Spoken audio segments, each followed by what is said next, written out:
Hello, and welcome back to the Writer Wizard podcast. In today's episode, I'm going to be with my friend Anime D Senpai, and we are going to be reviewing the 3-part special of Doctor Who.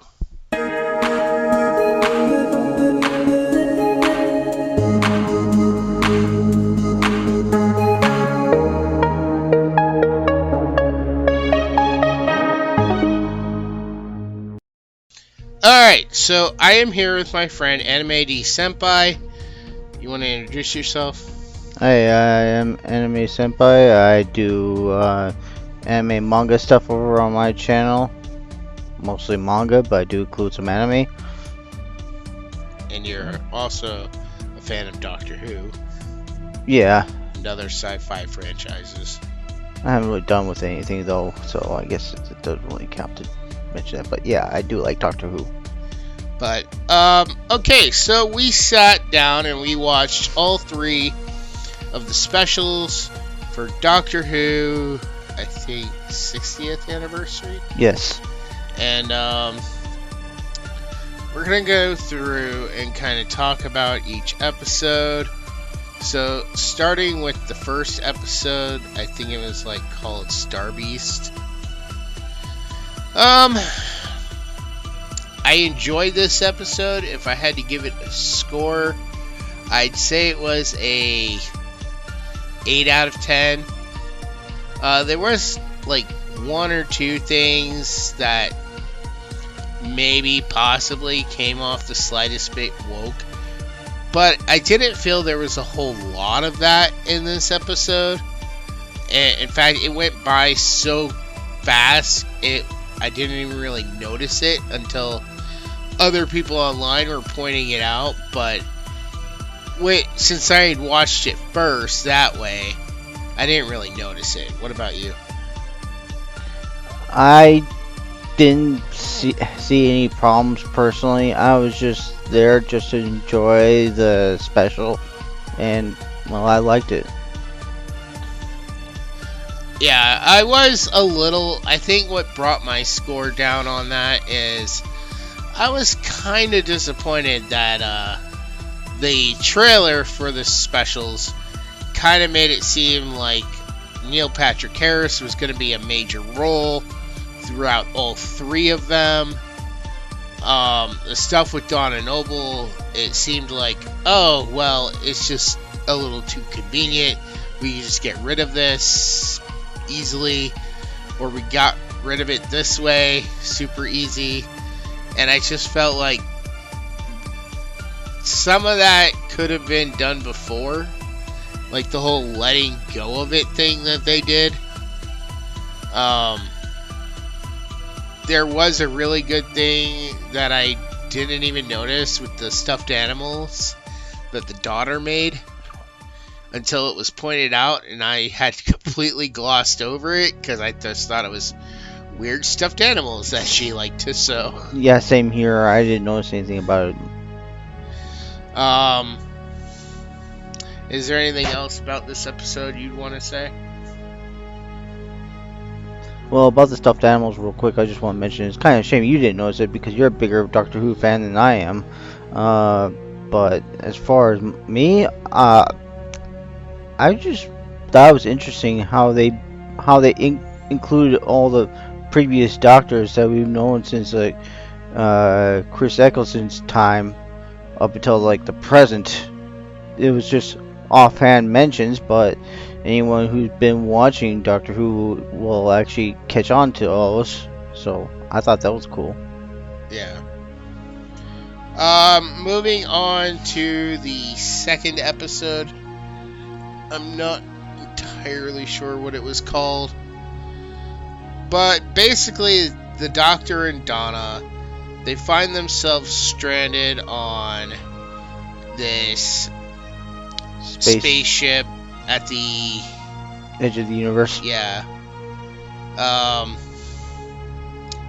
And there's no one else on board except this one robot who is moving very slowly. Slowly is an understatement. Yeah, it takes maybe one step every hour, maybe.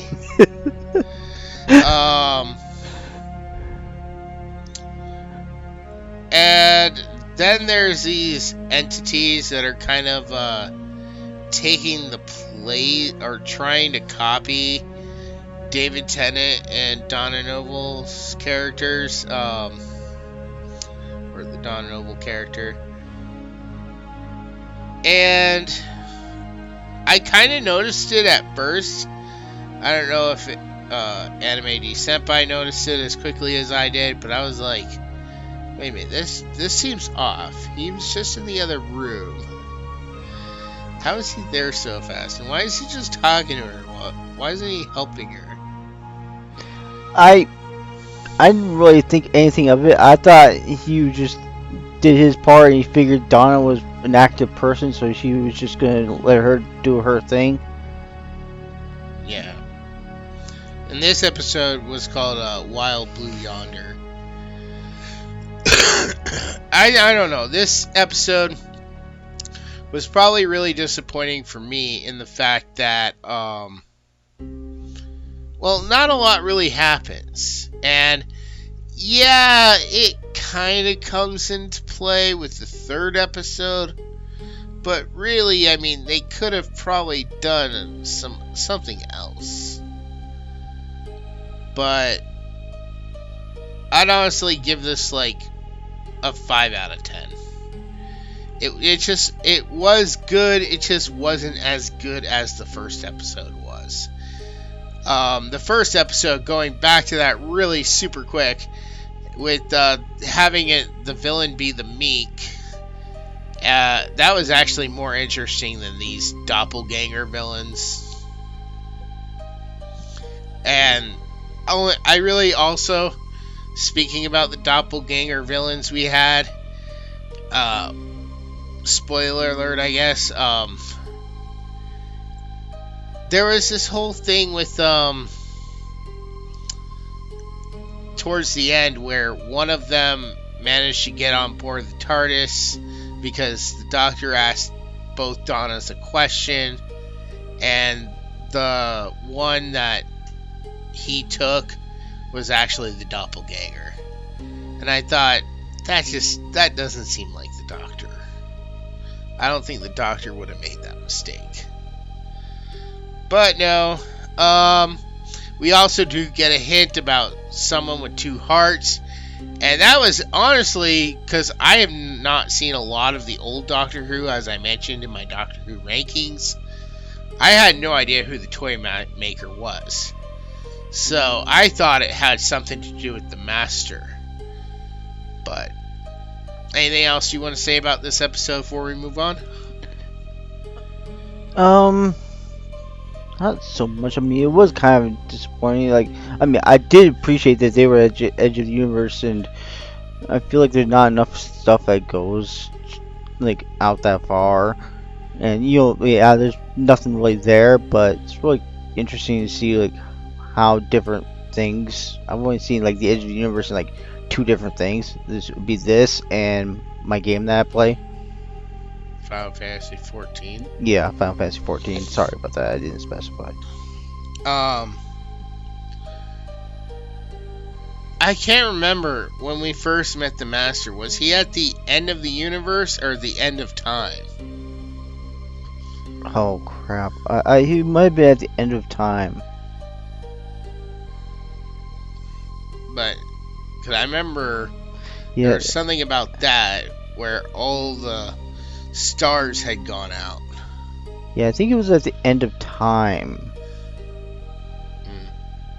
Alright, so moving on to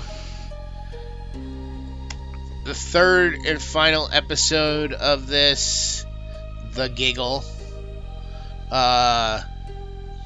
This starts off in 1925 and introduces the Toymaker, who's played finally by Neil Patrick Harris. I was kind of shocked he came in only on the third episode. I really wanted to see more of him as a villain. I wanted to know more about the Toymaker. And I think this 3-part thing would have worked better if that's what this had all been about, if we were learning all about the Toymaker through all 3 episodes. But I do have to say, I would probably rate this an 8 out of 10 because it was probably the most interesting of the 3. Neil Patrick Harris did a great job as the villain. I'd love to see him make a return. And he did name drop the Master. So I'm actually very curious which Master he turned into gold. Because we didn't actually get to see. We did see someone had picked up the gold piece that's supposed to be the Master. So I don't know if it's going to be the Harold Saxton version of the Master, and he's going to regenerate into a new one, or if it's maybe Missy, who was saved by the Toymaker. I guess we'll find out in the next series of Doctor Who. And we also got his regeneration, sort of, in this one. But that I felt a little disappointed with because, okay, while it was a very cool and interesting idea, and it kind of flipped the script on the Doctor's regeneration, because I guess what happens to him is like 1 out of a million chance that this ever happens to somebody with a regeneration. I thought eventually, like, and I don't know if you'll agree, Anime D Senpai, but I sort of felt like the David Tennant version would have stuck around for a while, but maybe over time was gonna fade away into the other Doctor. Like, there would be 2 of them for a while, but eventually they would go back to being 1. No, I didn't think that. But like the trailer though did kind of indicate, you know, I never thought that this was a huge twist on me, because the trailer that we saw for this special, it seemed like it was just like a normal regeneration because, well, we didn't actually see it in the trailer. Well, we did see like the one Doctor just open his eyes, and I thought that was like immediately after his regeneration. That's what I thought, anyways. Well, you assumed it, but I just think it's a little problematic for the series that here we go again, yet we have another Doctor out there. Of course, it's another David Tennant version. I mean, one was basically all human and was left in another parallel universe with no TARDIS or nothing. But now we have another David Tennant Doctor that's still out there with the TARDIS. I guess if this guy screws up too badly, they could always bring David Tennant back one more time and have him regenerate into someone new. Somebody different. Yeah, and you know what the weird thing about this is? Both David Tennants are with a Rose character. Yeah. And I'm not sure. I thought I read somewhere that Rose was going to be the new companion. Yeah, that's what I thought so too. But then I remembered that the new companion is some white chick. So I don't know. I'm not overly excited for this new Doctor. I mean, he did okay, but I don't know. He just acted a little too weird, and like weirder than any other Doctor has acted. I just hope it doesn't last, personally. Yeah, like they actually, the way he was talking sometimes, they tried to make him sound like one of those feminine gay men. Yeah. Yeah, the Doctor's never talked like that. Even with all the confusion people have had. You know, I've always said... Oh, well, to be fair on that, like, the Doctor was recently a woman, so that might have some factor in it. Yeah. I mean, I've always said, you know, okay, so as far as the Doctor becoming a woman, we always knew that was a possibility. However, I think it was a bad call on the BBC's part to have that happen when it did. Because at that time, the woke crap all around the world was at its highest peak, and people were calling it out at that point. And it's like, okay, and right now is the time you're going to double down and say, okay, let's do it. That seems like the worst time to do it. But ultimately, I still enjoyed this because David Tennant is still David Tennant. And I really enjoyed Neil Patrick Harris's performance. Overall, I'd give the 3 specials as a collective whole, I'd give it a 7 out of 10. I honestly have to say, if you are a Doctor Who fan, just enjoy it. Just go in to enjoy it, and I'm sure you will. I mean, it's not as great as some of the past specials we've had. Definitely not as good as the 50th. I think for the 50th we had the thing with Matt Smith and David Tennant. Yeah. But even though it's not grand, it's still enjoyable in my opinion. And this is where I really want to come out and say, if you're a fan of something, or if you are curious about something, don't listen to anyone, right or left or in the middle. Don't even, I guess saying don't listen to me would be redundant, but no, I mean, watch it for yourselves. Like, recently, me and Cora, we watched a movie on Netflix called The Family Switch, or Family Switch, whatever. And, there was YouTubers who were out there making videos, reading articles that there was incest and, stuff in the movie. Because there was this one scene where the brother and sister kind of kiss while they're in their parents' bodies. And I've actually played that scene for you. Yeah, and that was a stupid... it's not much different than when Leia kissed Luke, or when Marty got kissed by his mother in Back to the Future. Except Marty and Luke did not gag. No, and that's the thing. Marty almost, because he was like freaking out during the whole thing. And freaking out is not gagging. Practically. I mean, it's clear he wasn't comfortable with it, and that's what the gagging joke was. That the brother was clearly not kosher with it, and the sister's like, just pretend. And there's all this context that goes into that scene.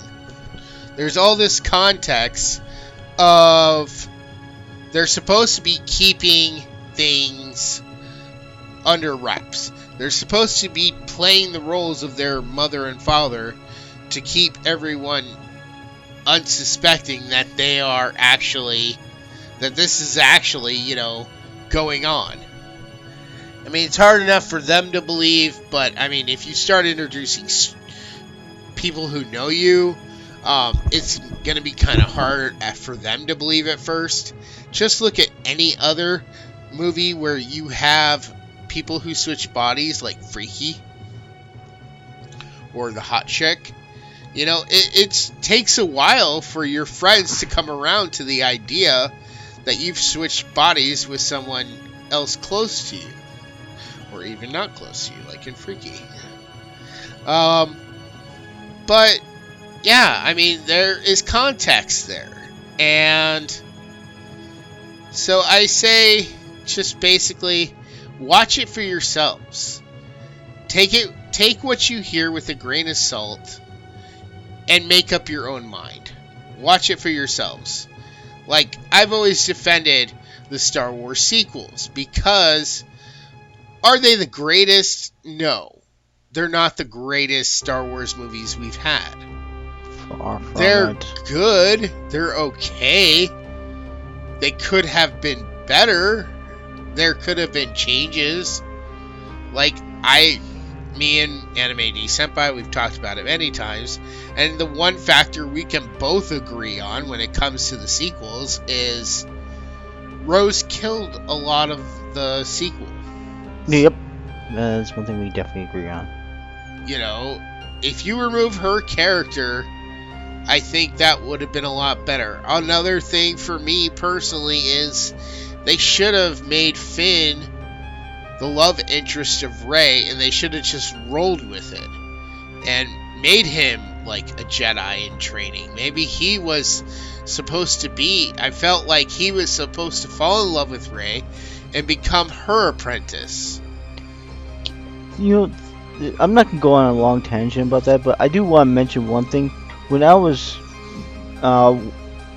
keeping up with the news back when the sequels were coming out, I used to watch like a bunch of different channels, and I did see like these two guys. They were called the Schmoes Know. I think they have like a different name now, and I think they might actually be doing their own thing. But one of them was he made a joke. He said, "Oh, I'm angry now. Where's my red lightsaber?" And that's my situation with the sequels. It made me hate the Jedi, so I want a red lightsaber and just... I remember when, right after Episode 7 came out, everybody was criticizing the Kylo Ren saber, and I loved that lightsaber. I thought that was badass. It was a nice change of pace. I had no problem with the lightsaber itself. Yeah, I thought it was a super great change of pace from the regular old lightsabers we see all the time. I mean, each trilogy brought in basically a new type of lightsaber. We got the original classic with the original trilogy. Then we got the double-sided lightsaber from Darth Maul in the prequels.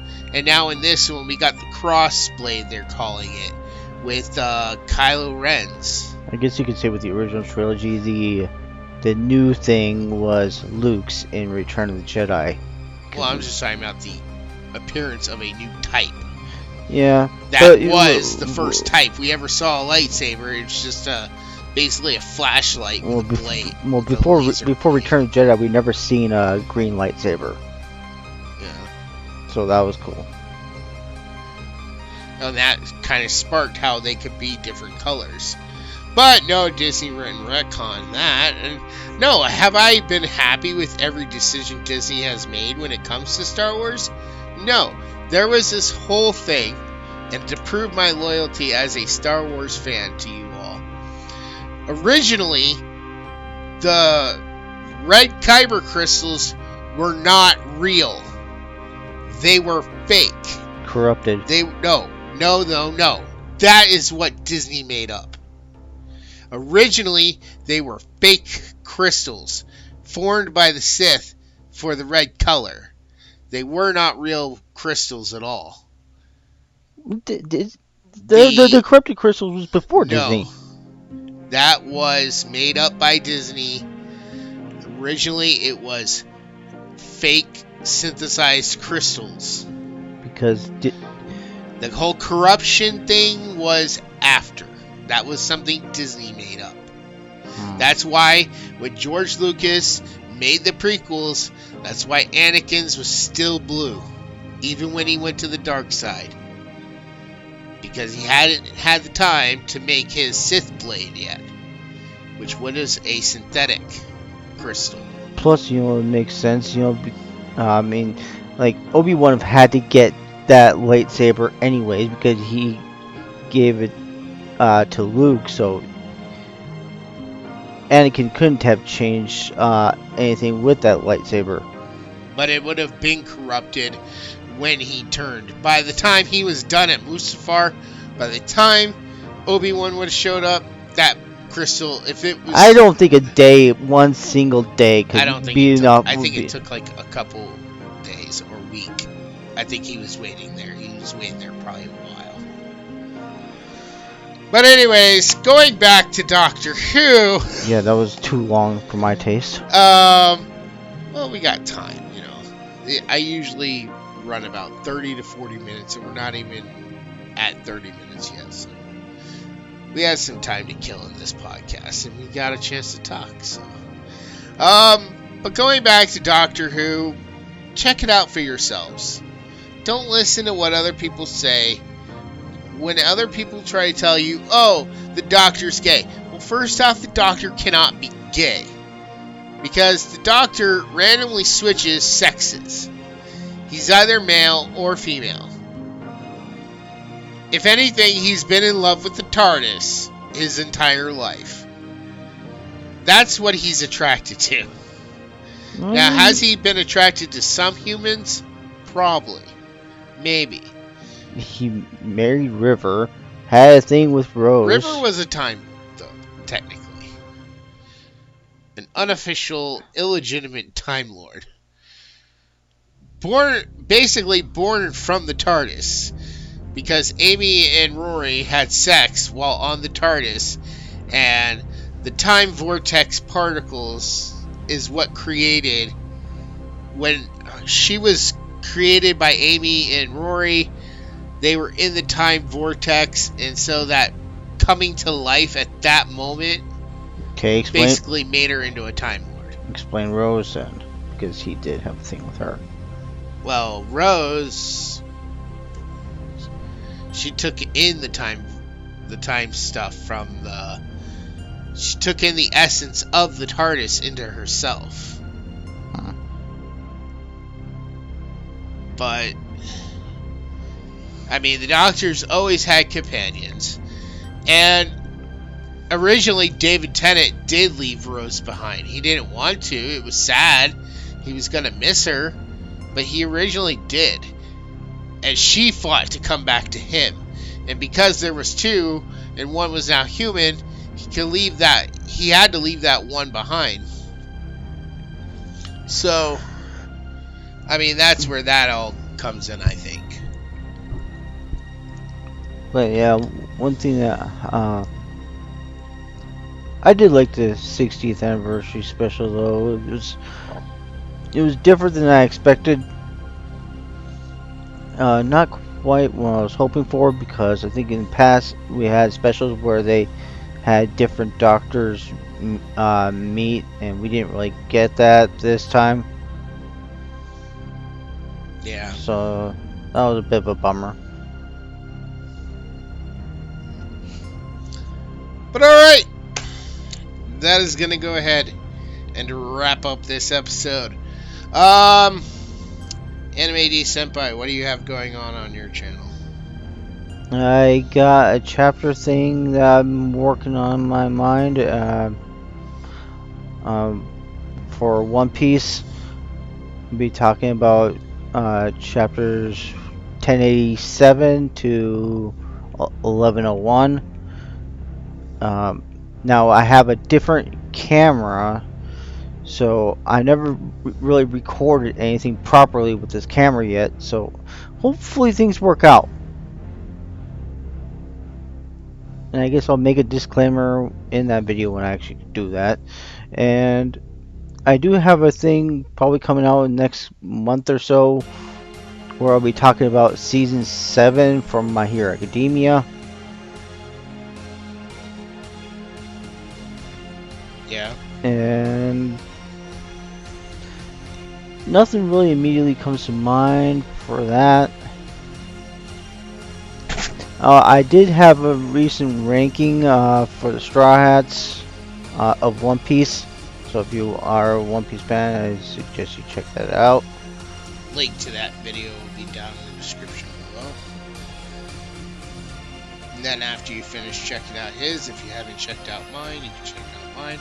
Or you can check out mine first, and the link to that video will be there too. So get it from either this video or the other. So, but anyways, we are coming up on my 30-minute mark, so we're gonna go ahead and wrap this up here. I have a new review of the next Hobbit movie coming out for you this Friday. And then we got some more Christmas stuff on the way. Probably a few extra bonus Christmas episodes as we get towards the end of the month. With that all said, I will see you all next time. Bye.